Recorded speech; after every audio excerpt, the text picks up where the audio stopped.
سورۃ المائدہ کی آیت نمبر 97۔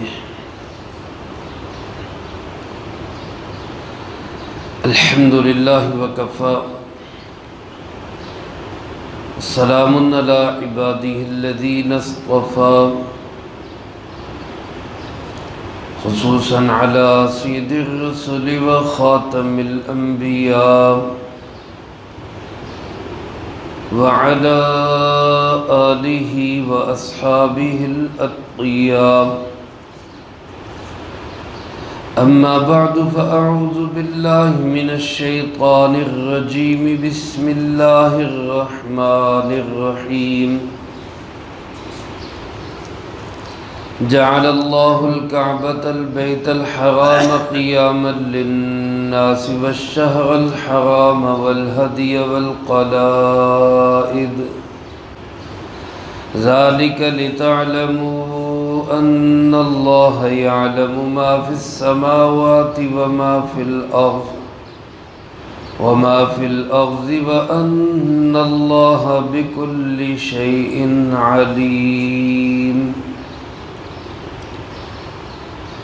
جعل اللہ الکعبہ، اللہ رب العالمین نے کعبہ کو بنایا، البیت الحرام جو کہ محترم گھر ہے، قیاما للناس لوگوں کے قائم رہنے کا ذریعہ، والشہر الحرام اور محترم مہینے کو، والہدی والقلائد اور قربانی کے جانوروں کو جن کے گلوں میں پٹے ڈالے جاتے ہیں، ذالک لتعلموا، اور یہ اس لیے تاکہ تمہیں یقین ہو جائے، ان اللہ، بے شک اللہ ہی ہے، یعلم ما فی السماوات وما فی الارض، جو جانتا ہے ان سب چیزوں کو جو آسمانوں میں ہے اور ان سب کو بھی جو زمین میں ہے،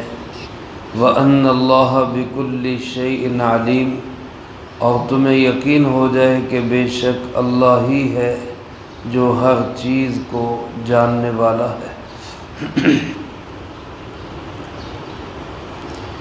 اس آیت مبارکہ میں اللہ رب العالمین نے 4 چیزوں کو دنیا کے قیام کا ذریعہ فرمایا۔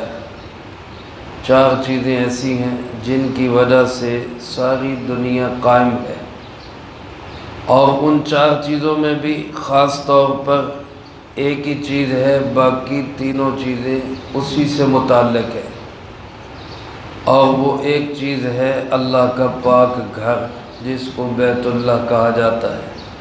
اللہ پاک ہم سب کو اس کی بار بار باادب حاضری نصیب فرمائے۔ اللہ پاک فرماتے جعل اللہ الکعبہ، اللہ تعالیٰ نے اس کعبہ کو بنایا۔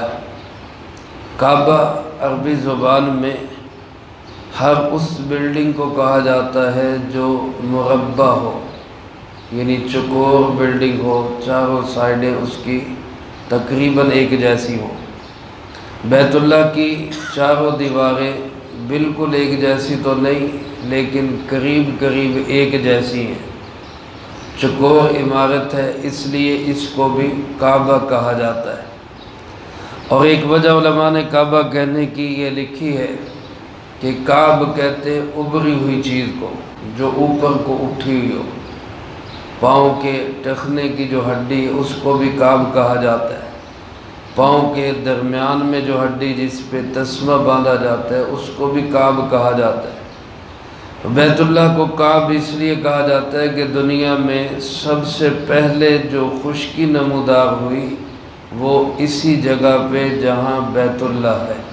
پہلے یہ سب پانی پانی تھا، خشکی کا سب سے پہلا ٹکڑا جو نمودار ہوا وہ بیت اللہ کی جگہ پہ، تو چونکہ وہ ابھرا، وہ زمین سے اوپر آیا، اس لیے اس کو کعبہ کہا جاتا ہے۔ علماء نے لکھا ہے کہ عرب میں اس طرح کی ایک اور بلڈنگ بھی تھی، قبیلہ خثعم نے اپنی الگ ایک بلڈنگ بنائی ہوئی تھی، چکور ہی تھی وہ بھی، اور اس کو کعبہ یمانیہ کہا جاتا تھا۔ اس لیے اللہ رب العالمین نے یہاں وضاحت کر دی کہ کعبہ سے مراد یہاں وہ قبیلہ خثعم والا کعبہ نہیں، بلکہ وہ کعبہ ہے البیت الحرام، جو ایک محترم گھر ہے، جو اللہ رب العالمین کا گھر کہلاتا ہے، بیت اللہ۔ میرے دوستو، عزیز ساتھیو، اللہ رب العالمین کی ذات تو مکان سے پاک ہے، وہ لا مکان ذات ہے، براء البراء ذات ہے، ہر جگہ ہر وقت موجود ہے، لیکن خاص اس گھر کو بیت اللہ یا اللہ کا گھر اس لیے کہا جاتا ہے کہ اللہ رب العالمین کی رحمت کی سب سے زیادہ تجلیات وہ اس گھر پہ پڑتی ہیں۔ علماء نے لکھا ہے کہ ہر وقت بیت اللہ پر اللہ رب العالمین کی تجلیات پڑ رہی ہیں، انوارات اتر رہے ہیں، جن میں سے 60 انوارات اور 60 رحمتیں اللہ پاک ان کو نصیب فرماتا ہے جو بیت اللہ کا طواف کر رہے ہوتے ہیں۔ اللہ ہم سب کو نصیب فرمائے۔ اور 20 رحمتیں اللہ پاک ان کو نصیب فرماتے ہیں جو صرف بیت اللہ کو بیٹھ کے دیکھ رہے ہوتے ہیں، اور باقی 20 رحمتیں ساری دنیا کے اندر بیت اللہ کی تقسیم کی جاتی ہیں۔ تو یہ کعبہ مکرمہ، یہ بیت الحرام، یہ عزت والا گھر، یہ اللہ رب العالمین کا مرکز تجلیات، فرمائے اس کو اللہ نے بنایا۔ کیا بنایا؟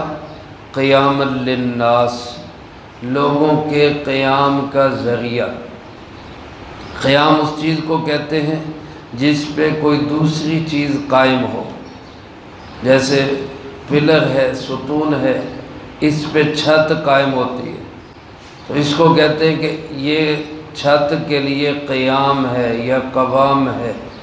تو جس چیز کی بنیاد پہ دوسری چیز قائم ہو اس کو کہا جاتا ہے قیام۔ تو بیت اللہ ایک ایسی اللہ کی مرکز تجلیات جگہ ہے جس کی وجہ سے ساری انسانیت قائم ہے، ساری انسانیت قائم ہے۔ علماء نے لکھا ہے للناس سے مراد خاص مکہ کے لوگ بھی ہو سکتے ہیں۔ اگر یہ مراد ہو تو اس میں بھی کوئی ایسی بات نہیں کہ مکے والوں کے لیے زندگی گزارنے کے جو اسباب و وسائل مہیا ہیں وہ سب بیت اللہ کی وجہ سے ہے۔ آج بھی مکے والوں کی عزت اور احترام ساری دنیا کے انسانوں میں، ان کے دلوں میں ہے، تو وہ صرف اس لیے کہ وہ اللہ کے گھر کے پاس رہتے ہیں۔ ساری دنیا میں جو کچھ پیدا ہوتا ہے، پھل ہو، فروٹ ہو، اور پروڈکشن کسی بھی چیز کی ہو، پیداوار کسی بھی چیز کی پیداوار، وہ چاہے کارخانوں کی ہو چاہے زمینوں کی ہو، وہ ہر چیز وہاں مکہ مکرمہ میں ملتی ہے، حالانکہ مکہ میں ایک بھی چیز بنتی نہیں ہے، نہ کوئی زمین سے اگتی ہے، نہ کوئی وہاں پہ ملے ہیں، کچھ بھی مصنوعات کا انتظام نہیں ہے۔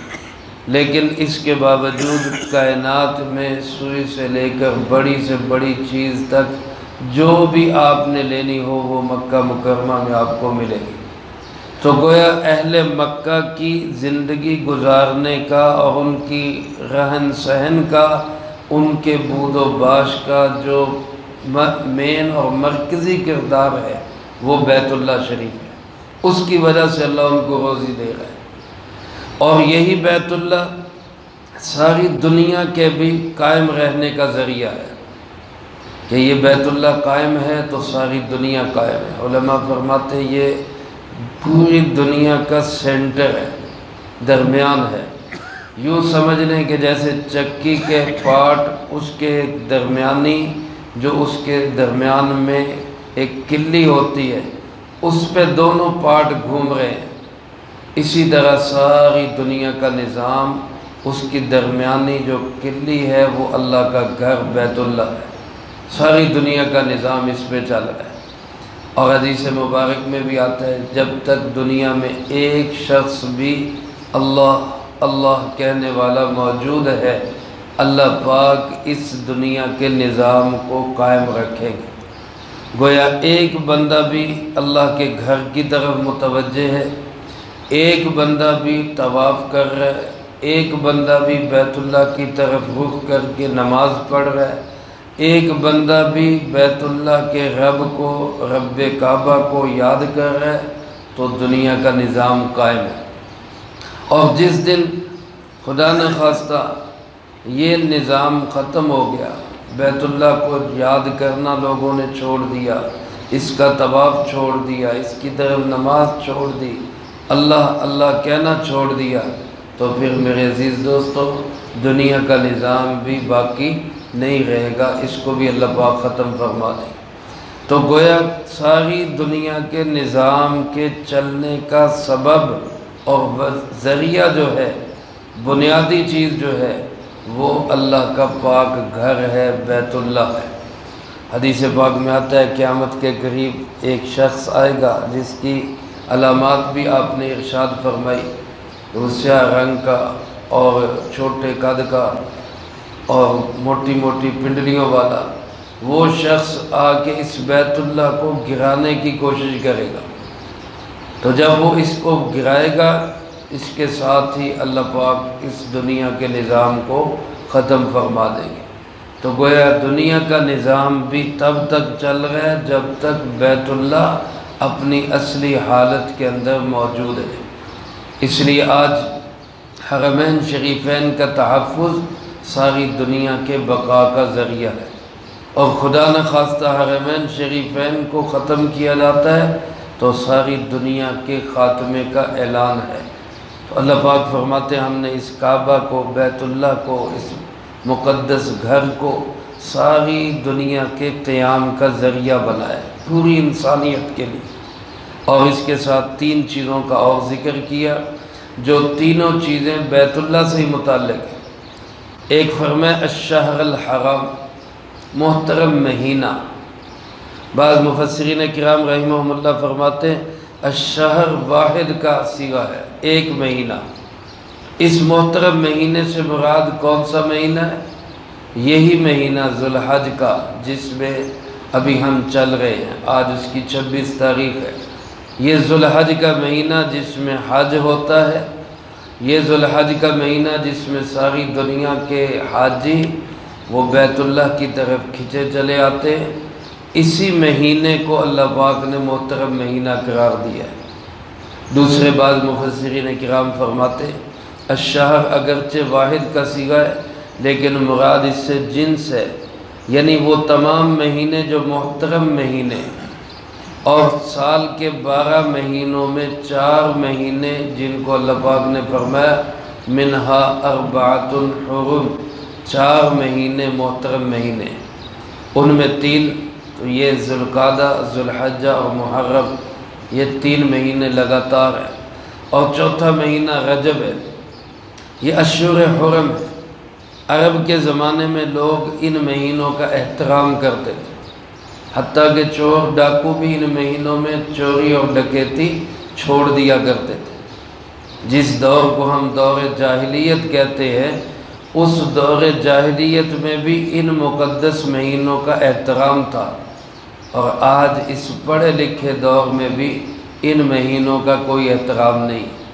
تو اب آپ خود سوچ لیں کہ یہ دور جاہلیت ہے یا یہ اس سے زیادہ پڑھا لکھا دور ہے۔ یہ تو اس سے بھی زیادہ جاہلیت والا زمانہ چل رہا ہے۔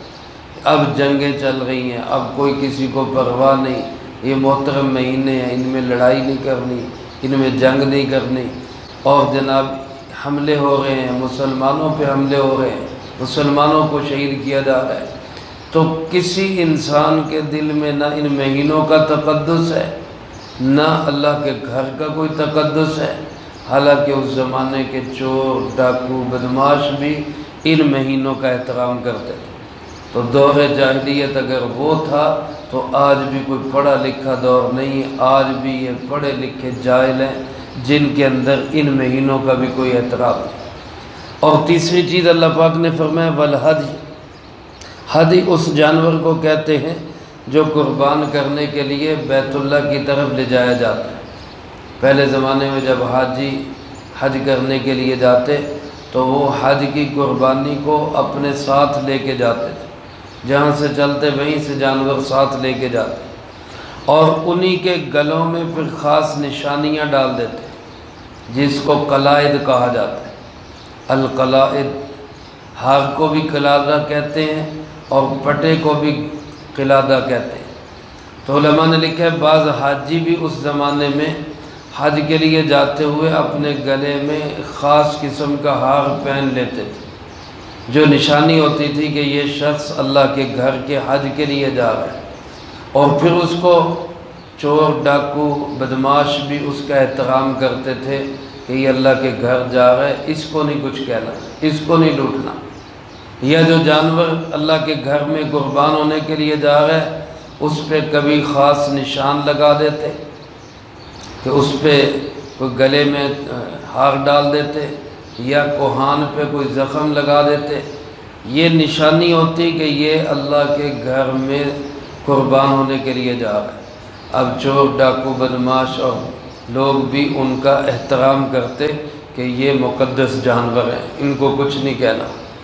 اب آپ دیکھ لیں کہ وہی زمانہ ہے، اب حاجیوں کو بھی لوٹا جاتا ہے اور حاجیوں کو قربانیوں کے نام پہ بھی لوٹا جاتا ہے۔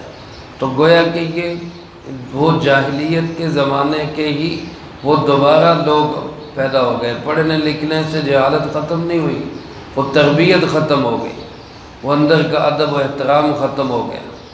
بہرحال اللہ پاک نے ان 4 چیزوں کو فرمایا کہ جب تک یہ محترم ہیں، ان کا احترام کیا جاتا ہے، ان کو مقدس مانا جاتا ہے، تب تک یہ دنیا قائم ہے، اور جب ان کا احترام و تقدس ختم ہوگا تو پھر سمجھو کہ دنیا کا قیام ہی ختم ہو جائے گا۔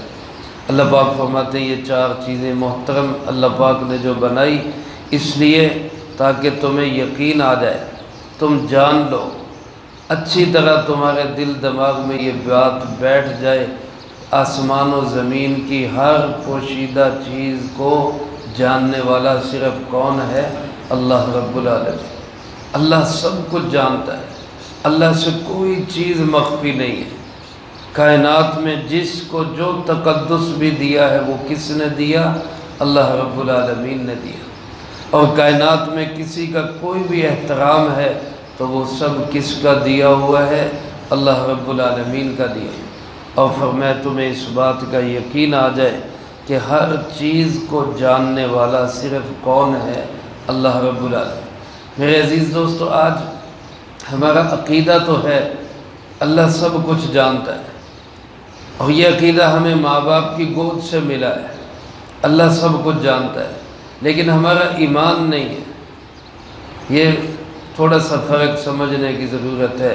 یقین تو ہے، عقیدہ تو ہے، زبان سے کہتے ہیں، لیکن اگر یقین ہو کہ اللہ سب کچھ جانتا ہے، اس کا ایمان اور یقین ہو، تو پھر میرے عزیز دوستو اس تصور کے ساتھ کہ اللہ جانتا ہے کون شخص ہے جو ہمت کرے گناہ کرنے کی، کون شخص ہے جو فراڈ کرنے کی ہمت کرے، کون شخص ہے جو ملاوٹ کی ہمت کرے، کون شخص ہے جو کسی کا حق مارے، جو کسی کا مال دبا جائے، اس یقین کے ساتھ کہ سب کچھ جاننے والا کون ہے؟ اللہ۔ اس لیے اس یقین کو بار بار پختہ کرنے کے لیے، اس پہ ایمان کے لیے اللہ پاک فرماتے تمہیں یہ بات دل کی گہرائیوں میں اتر جائے، پیوست ہو جائے کہ میری ہر حرکت کو جاننے والا کون ہے؟ اللہ رب العالمین ہے۔ اللہ مجھے آپ کو سب کو اس کا یقین نصیب فرمائے اور ان 4 محترم چیزوں کے احترام کی بھی توفیق نصیب فرمائے، اپنے گھر کی بار بار با ادب حاضری بھی نصیب فرمائے۔ جو کہا سنا اللہ پاک اس کو قبول فرما کے دوسروں تک پہنچانے کی توفیق عطا فرمائے۔ اللہم انت السلام و منک السلام، تبارکت ربنا و تعالیت یا ذا الجلال والاکرام۔ اللہم اعنا علی ذکرک و شکرک و حسن عبادتک۔ اللہم احسن عاقبتنا فی الامور کلہا وأجرنا من خزي الدنيا وعذاب الآخرة۔